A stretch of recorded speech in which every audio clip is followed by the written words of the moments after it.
maglakbay na mag-isa upang aking malimutan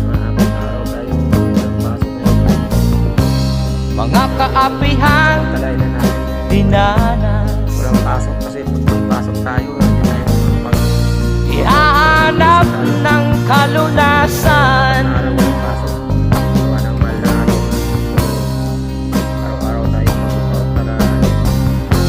Kami hinamak ng lubusan,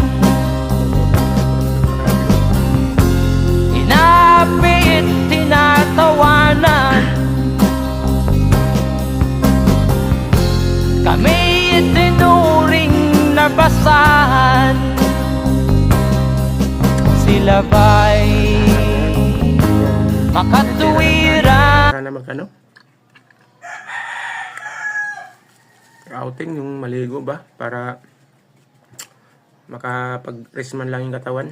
Sa dagat sana maganda. Ang pera mga guys eh. Sa bahay nga sana eh. May gagawin tayo. Minsan po-flooring sana yung side ng ating kubo. Kaso wala tayong pera eh. Kaya hindi natin na flooringan. Kaya sayang din sana ngayon yung araw na wala tayong pasok. Kung may pera lang sana, hindi ma-flooringan natin yan. Kaso wala eh.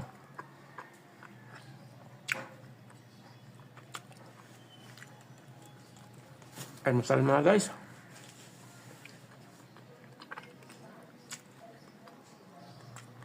Magandang umaga nga pala dyan sa ating mga mga viewers, sa aking mga followers at sa mga non-viewers po. Magandang umaga po sa inyo. Good morning po sa lahat.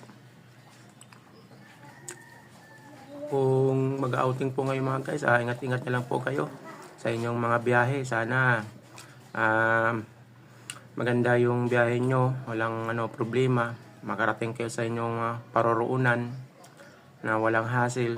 Kung sasabi ko lang mga guys, ingat-ingat po kayo sa biyahe nyo po.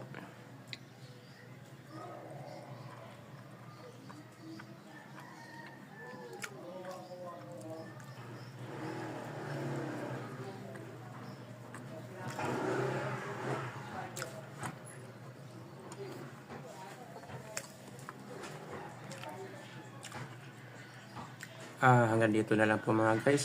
Maraming salamat po. Thank you for watching.